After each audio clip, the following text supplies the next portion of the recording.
Bonjour madame. Vous êtes directeur du Moulin de Soré à Montpellier. Et écoutez, dans cette émission consacrée à l'Europe, vous allez d'abord vous présenter et nous dire qui vous êtes, parce que c'est quand même étonnant que nous accueillions, et on va voir pourquoi, pour l'Europe, à Meunier. Donc Jean-Pierre Passaga, je suis meunier à Montpellier. Mon entreprise se trouve au bord du Lez, Oui. s'appelle le Moulin de Soré. Et la caractéristique, l'originalité, c'est un moulin qui est là depuis, on indique 1146, depuis le XIIe siècle. Donc, il était là avant, mais en 1146, il y a eu une vente du moulin. Donc on imagine qu'il existait bien avant cette date. Bien avant. Et donc il est dans votre famille depuis... Alors là, par contre, c'est beaucoup plus court. À l'échelle des siècles, c'est depuis 1967, donc c'est très récent. Et donc c'est mon père qui l'a acheté. Et moi-même, je suis arrivé au moulin en 1991. Voilà. Donc ça Mais fait avant, 28 ans. Mais avant, vous aviez fait des tas de choses. Alors vous allez nous dire votre parcours. Oui, parce qu'au départ, donc, je suis de Montpellierin. Et à l'issue de mes études, de mon bac, je suis allé à Lyon. Donc j'ai fait une école d'ingénieur à l'INSA Lyon. Et ensuite, j'ai fait l'UMBA d'HEC. Et je suis devenu consultant en organisation. Donc j'ai travaillé dans un cabinet parisien pendant 4 ans. Et à l'issue de ce travail, comme mon père souhaitait arrêter, et comme la région parisienne n'était pas pour moi un paradis, et puis comme le métier de consultant est intéressant, mais on ne fait que donner des conseils, yaka. Et donc il y avait ce moulin à reprendre, et donc j'ai retroussé les manches, et je suis descendu dans le Midi pour reprendre le moulin. Voilà, alors donc, on a compris qu'il y avait une sorte de transmission entre votre père et vous-même au niveau de ce... C'était disons, une histoire familiale. Oui, tout à fait. Bon, j'ai deux autres frères, mais qui étaient plus jeunes que moi. Donc c'est moi qui étais l'élu. Et mon grand-père aussi était meunier, mon arrière-grand-père aussi meunier. En fait, la famille est meunier, mais en Aveyron. Le moulin familial se trouve en Aveyron. Et mon père a acheté ce moulin, comme je vous l'ai dit, en 1967. Alors, qu'est-ce que ça fait lorsqu'on sort de Paris, qu'on se retrouve à Montpellier, et de se retrouver à la tête d'une structure qui, même si vous la connaissiez en tant qu'enfant, etc., et là vous êtes au reine de cette entreprise. Comment ça se passe dans sa tête? Oui, c'est assez intéressant parce qu'on arrive, bon bien sûr les choses fonctionnent, hein. Oui, on ne m'attendait pas. J'ai vu que le point faible un petit peu c'était le manque de clients, mais qu'est-ce que j'ai fait? On a acheté une Renault 5 d'occasion et j'ai parcouru les routes des départements Hérault-Gare pour aller voir les boulangers, pour avoir des clients. Donc pendant 4-5 ans, j'ai fait surtout le commercial, de la prospection pour essayer d'avoir de nouveaux clients. C'était un petit peu le point amélioré dans l'entreprise, c'est-à-dire avoir plus de volume. Donc voilà, j'ai parcouru tous les deux départements à la recherche de nouveaux clients. Ce qui est intéressant dans ce parcours-là que vous décrivez, c'est que vous avez commencé par le niveau, j'allais dire, local, voire national, mais que vous n'aviez pas encore cette perspective sur l'Europe que vous allez nous développer par la suite. Donc vous avez commencé à l'échelle locale, vous vous êtes dit, il faut d'abord développer le tissu local. Oui, mais de toute façon, l'Europe m'a aidé, mais c'est le tissu local qui est dans mes veines et qui est dans les veines de cette entreprise. L'intérêt de cette entreprise, c'est qu'elle peut fournir localement des produits de qualité. Et c'est ce qu'on essaye de faire au quotidien. Alors, puisque vous avez fait HEC, est-ce que lorsque vous avez repris cette entreprise familiale, vous vous êtes dit, je change complètement les équipes, ou est-ce que vous avez progressé dans la continuité de ce qui était là déjà? Ben oui, j'ai pas changé les équipes. Les hommes sont les mêmes. Après, ils ont bien sûr changé au gré des départs en retraite ou des départs volontaires. Mais non, je me suis surtout attaché à améliorer ce qui était en mon pouvoir, puisque la structure était déjà là. Donc, je ne voulais pas apporter de bouleversement dans la structure actuelle, mais je voulais apporter un plus. Donc voilà, le plus, ce qui manquait, c'était l'aspect commercial. Donc c'est pour ça que je me suis investi dans le commercial. Si j'avais décelé une faiblesse dans l'aspect production ou dans l'aspect finance, je me serais peut-être investi au niveau de la production, au niveau des finances, mais là c'était le commercial qui, entre guillemets, était le point amélioré, donc je me suis lancé dans le commercial. Cette équipe, elle était de combien lorsque vous l'avez reprise? 10 à 11 personnes. Et aujourd'hui? On est 18 personnes. 18 personnes, donc on a progressé en effectif et on a aussi progressé en automatisme, parce que en fait 10 personnes faisaient beaucoup moins de volume que ce qu'on fait maintenant, enfin, puisque bien sûr on a automatisé le moulin et le projet dont on va parler aujourd'hui vient aussi de cette automatisation. Donc de voir un peu la passion qui vous anime, qui est donc cette direction, j'allais dire, ce management du moulin de Soré à Montpellier. Vous exercez, on peut dire, allez, en gros, le métier de meunier de tradition en tradition, puisque votre père, grand-père était déjà dans cette profession. Nous avons compris que vous aviez déjà positionné ce moulin, lorsque vous l'avez repris, dans le tissu local national. Et puis après, il y a eu cette rencontre avec l'Union européenne, à la suite, je crois, d'un projet que vous aviez. Alors j'aimerais savoir quel était le projet qui vous animait et comment s'est fait cette rencontre avec l'Europe, avec l'Union européenne. Pendant très longtemps, on écrasait. Donc mon métier de base, j'aurais peut-être dû commencer par là, c'est acheter du blé, l'écraser, le transformer en farine et le livrer aux artisans boulangers.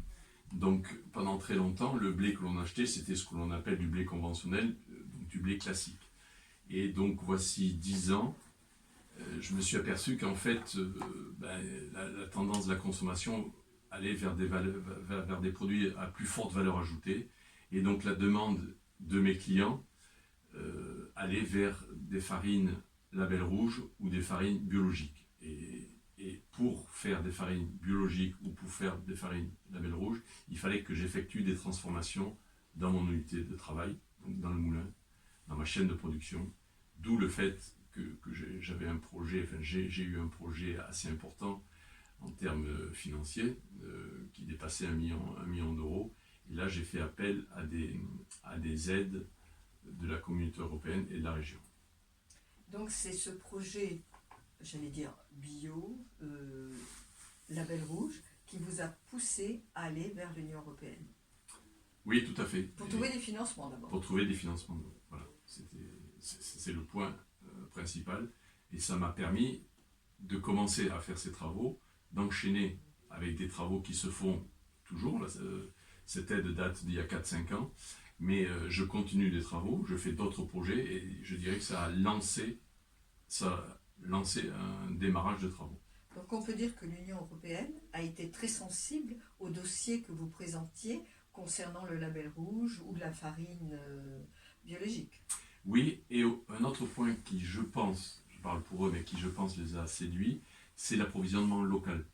C'est-à-dire que mon intention était, et est toujours, d'acheter, dès que je peux, quand je peux, des matières premières locales. Par exemple, pour le bio, tout le blé que j'achète provient de la région Occitanie, essentiellement du Gard et de l'Aude, département du Gard et département de l'Aude. Donc, je pense que l'Union européenne a été sensible aussi à notre intention en fait de travailler du local. Voilà, en fait vous êtes en circuit court dans ce cas-là. Exactement, exactement.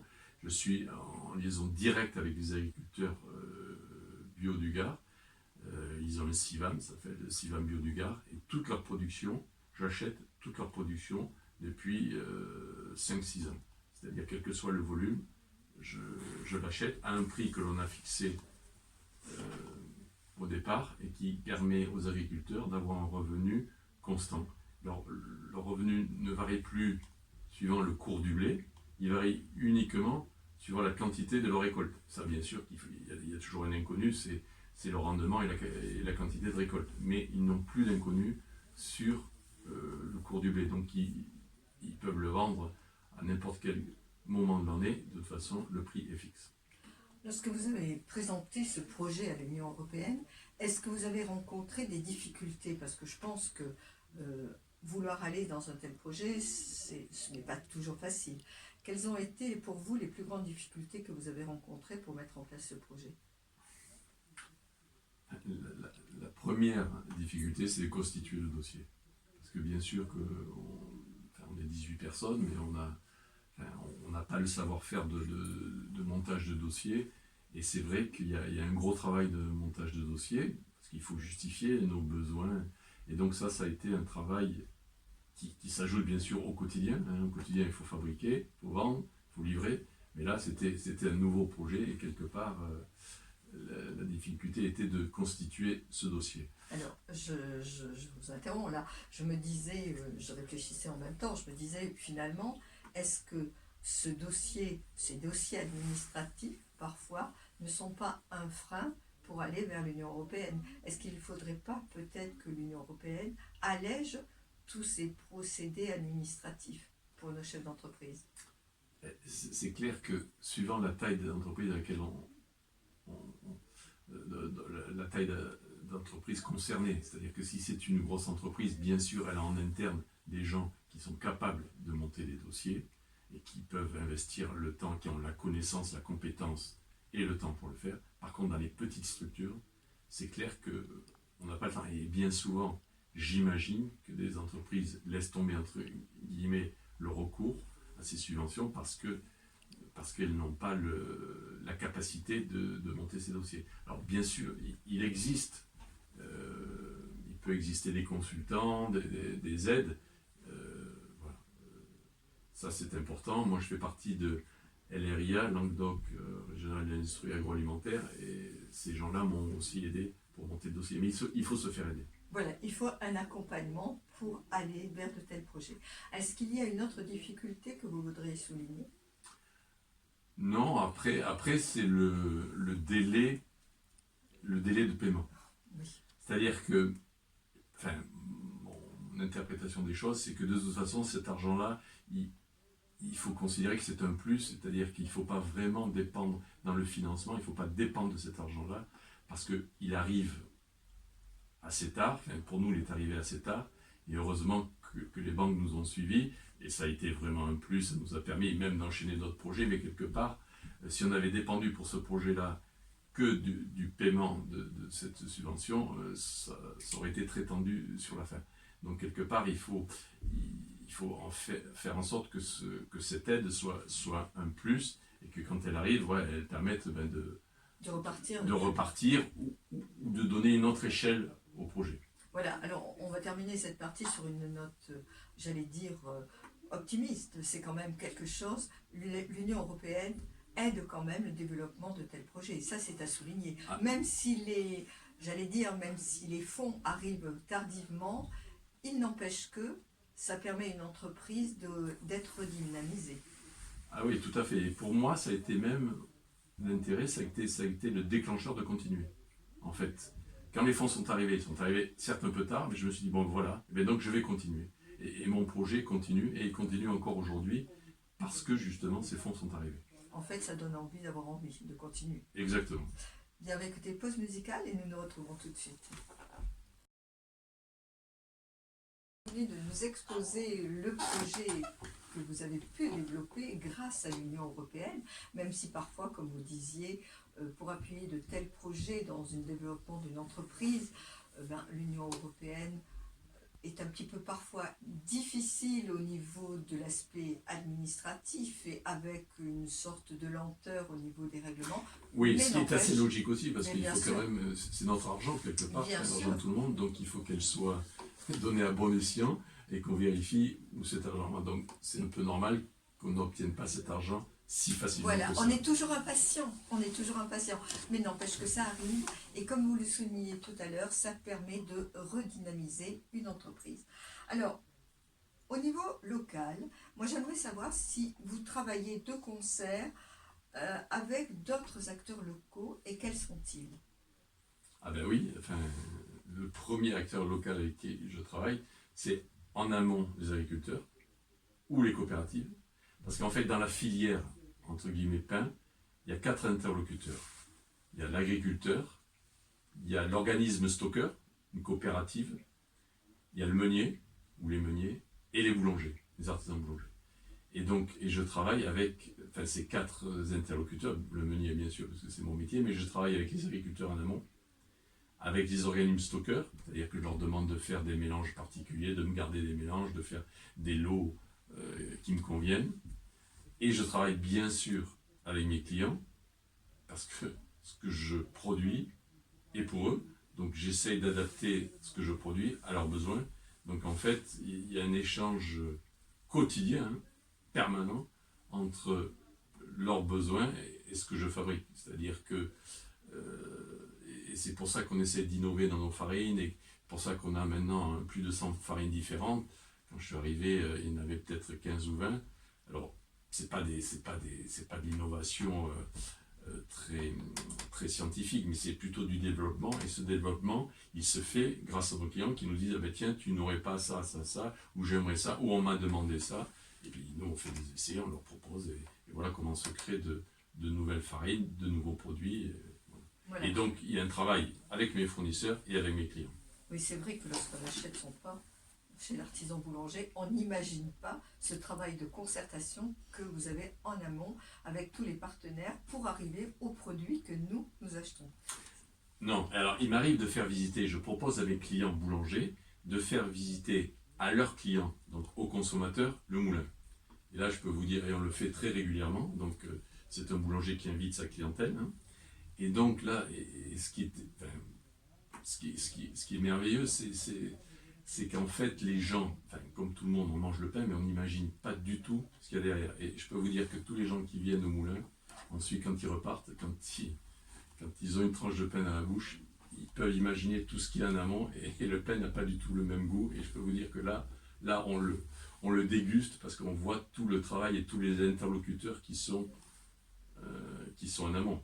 Sans parler, bien sûr, du travail du boulanger. Parce que le boulanger, pour faire du pain, il y a une dizaine de manipulations. Donc il y a vraiment un travail du boulanger, du meunier, de la coopérative, de l'agriculteur, pour arriver à une baguette. Alors, sur vos diverses informations, on lit une nouvelle farine tous les 6 mois. Alors, moi, je vais vous demander, est-ce que vous arrivez à tenir le pari? Ah oui, c'est même, on dit tous les 6 mois pour pas, mais il y a des années, on va au-delà de 6 mois, oui. On est en permanence en train d'essayer de trouver, d'innover. Là, en ce moment, je peux vous, sans trahir de secret, parce que bon, c'est pas, on travaille sur des légumineuses. Il y a une grosse tendance au niveau de la consommation, au niveau de la nutrition des légumineuses, donc on essaye de voir comment on pourrait faire du pain à partir de certaines légumineuses. On travaille sur des graines de chia. C'est une graine qui vient du Mexique, qui a des éléments des oméga 3 qui sont excellents pour la santé. Donc on va peut-être en intégrer dans certains de nos produits, ou en tout cas le mettre à la disposition de nos clients. Voilà, là vous commencez à nous dévoiler des projets d'avenir. Y en a-t-il d'autres? Ben, il y a eu déjà tout ce qu'on a fait sur le bio. Le bio, on a commencé, on avait zéro. On n'avait pas de gamme.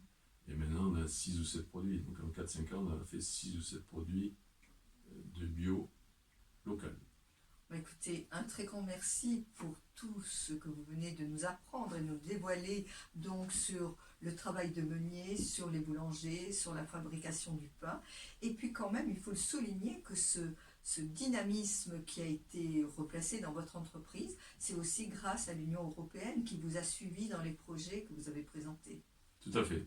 Et maintenant, j'espère que les auditeurs, quand ils vont manger du pain, ils penseront un petit peu à tous les intervenants qui sont en amont pour amener ce pain dans leur palais. Je vous promets, on y pensera. À très bientôt et merci encore.